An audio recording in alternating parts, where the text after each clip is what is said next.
37 players from the Marshall University Thundering Herd, their head coach, and several prominent citizens from the community of Huntington, West Virginia. A total of 75 individuals lost their lives on November 14th, 1970, when their DC-9 aircraft crashed on final approach, returning from a football game. 1 month earlier, October 2nd, 36 players and coaches from our very own Wichita State University died when their plane crashed into the side of a mountain just east of the Eisenhower Tunnel in Colorado on their way to a game with Utah State University. Now, these are real tragedies. And you're probably wondering, why in the world would I ruin a perfectly good meal and an enjoyable evening by reminding you of the senseless loss of these young, promising men and women and mothers and fathers? Ladies and gentlemen, it is not the tragedy I want to remind you of, although we should always remember and honor the loss of life that so often dots the history of our progress as a world and as a nation. Rather, it is the aftermath of these tragedies we need to be reminded of. You see, in the instance of Marshall, the loss was so great and so devastating that university leaders and the community had many discussions and planned to end the football program. They simply couldn't bear the thought of fielding another team. Some of the remaining team members and student leaders had another idea. They capitalized on their passion for the game and their desire to honor the memory of their lost teammates, coaches, and friends, and they sought a different course. One that, while not easy,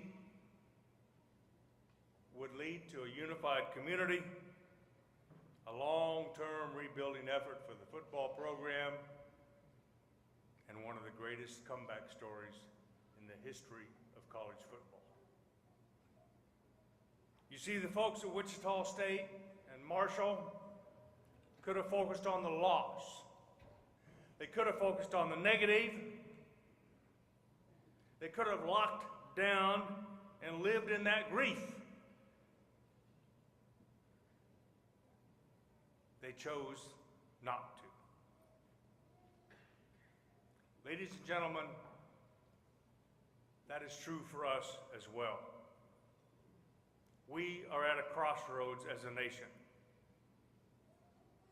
Our economy is on a very slow walk to recovery. We have debt and deficit issues that, if not addressed, will cripple us for decades to come. And there are regular and frequent threats to our security at home as well as abroad. As an industry, our way of life is under attack on many fronts. There are those who believe that you and I would poison the food supply and our very own families simply for better yields. There are those that want to crush animal agriculture, who would tell us that our stewardship of the land simply is not good enough without ever stepping foot on any of our farms or ranches. So I ask you, ladies and gentlemen, how do we respond? Is this the moment where we throw up our arms, we get off the grid, and we let fear and despair rule the day? Is that how we respond? No. In fact, hell no. You see, not only is that not in our nature, as resourceful and caring individuals, it's simply not an option for us, a group of concerned leaders, or for us, an organization with the clout and the wherewithal to effect change.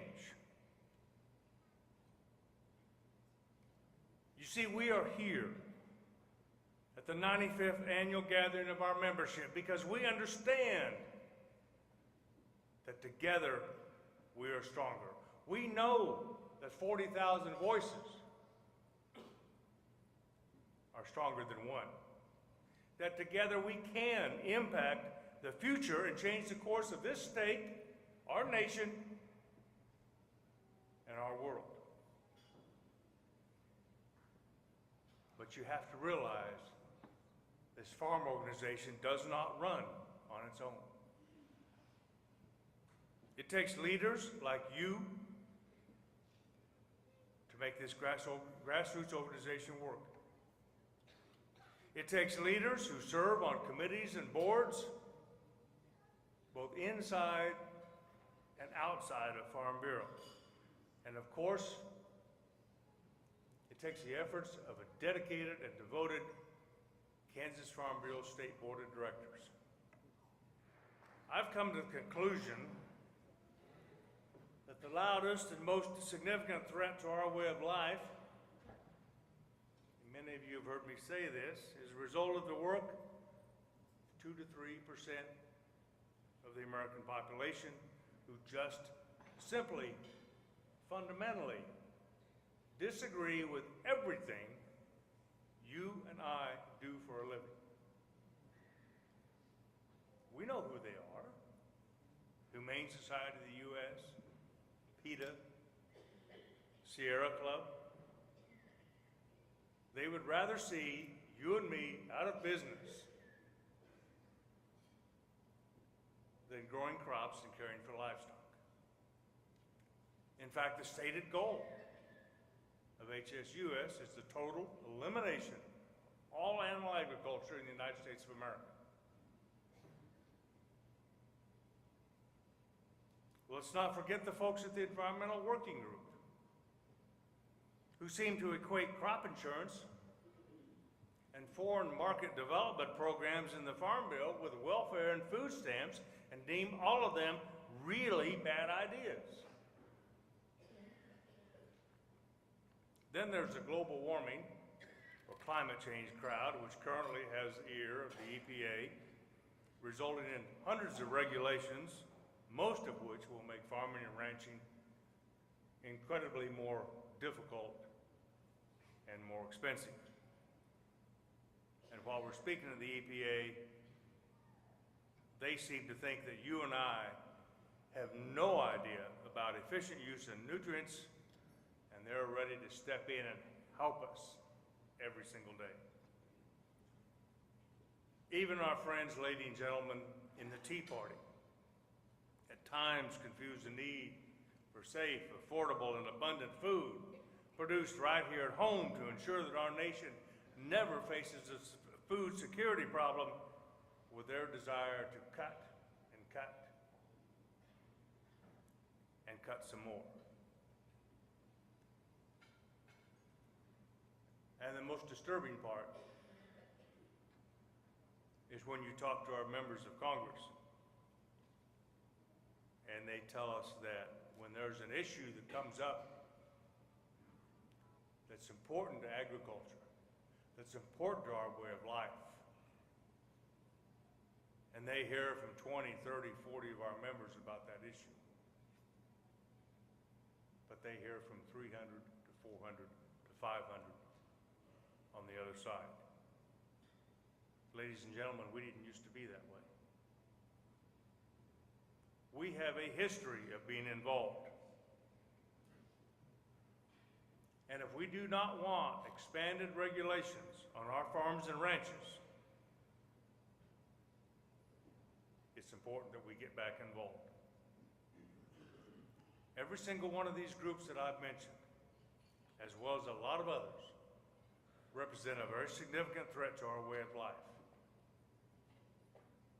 Now, we have beat them back politically at times, and we must continue to grow and nurture our influence there. But we can't stop there, because there's another important and influential group that we need to be talking to beyond these groups, and that's the consumer, the soccer mom, the person who buys the food and makes the decisions every day about what's best to feed their family. The person who watches the documentary Food Inc. and thinks it's gospel. Who reads on Facebook that GMOs are the reason bees are dying, so she decides to boycott Monsanto. Ladies and gentlemen, the American public has no idea what it takes to do what we do, or what it takes to be a farmer today. You've heard us talk about initiatives that KFB has led to bridge the gap between the producer and the consumer. You all know about the book series, the KFB Children's Book Series, authored by our very own Dr. Dan Young.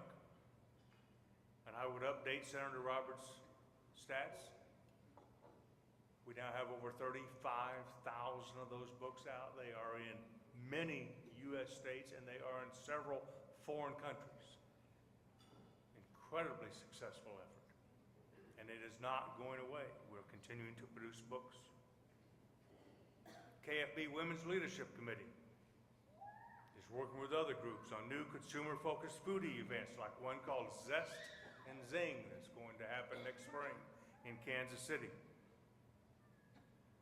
And there's the new Kansas Animal Ag Coalition focused on affirming the practices and work ethics of farmers and ranchers who provide safe and affordable food by utilizing environmentally, socially, and economically sustainable practices. Their intent is to communicate a positive and educational message about what you and I do every day on our farms and ranches. Their work is coupled with a national organization, the United States Farmers and Ranchers Alliance, which just released a movie trailer many of us saw yesterday about what you and I do as an industry. These efforts, ladies and gentlemen, coupled with the hundreds of efforts being done on the county level, are incredibly important if we are to expand understanding of our practices and politically succeed in today's rather unfriendly policy environment. They're important for another reason, a more significant reason too, and that is to feed a hungry world. Most all of you have heard, Senator Roberts referenced it. Most guesstimations are that by the year 2050, we will exceed 9 billion mouths to feed. Ladies and gentlemen, that equates to a 70% increase in total food production, a 100% increase in corn production, a 200% increase in soybean production. Ladies and gentlemen, we are nowhere near those kind of food percentage increases today. And we have to get there if we're going to feed a hungry world by 2050. Our efforts, ladies and gentlemen, to build trust are critical if we are going to meet that objective, to fund research in the latest production practices and yield enhancements, and to have the support of the population that you and I are seeking to feed. But we need your buy-in. We need your support. We need your action to succeed. As you heard Senator Roberts say a few minutes ago, I'm going to repeat what he said. We We need your engagement in our policy process. We need your efforts to identify and support farm-friendly candidates for political office. Your response to action alerts and campaigns on social media. Your expertise and your smile when your County Farm Bureau hosts their next Kids Ag Day. Your story when your neighbor or your urban relative questions our way of life. Simply put, ladies and gentlemen, we need you.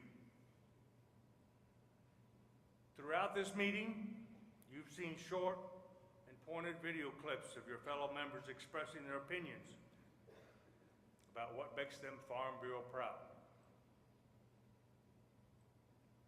Allow me to cut to the chase and give you my view. I'm Farm Bureau proud because of you. Because of your willingness to be here, your heart for family and a heritage that's tied to the land and to the greater good of feeding a hungry world. And your dedication, your commitment to the work of this organization and your friendship. You see, ladies and gentlemen, what was true 95 years ago when our founders came together, what was true when the communities at Marshall and Wichita State faced dramatic and painful chapters in their history, remains true today. Collectively, we can and we must overcome. We must work together and work across the aisle. We will fight the fight. We will persevere to ensure that this nation and our way of life are strong for generations to come. Thank you and God bless.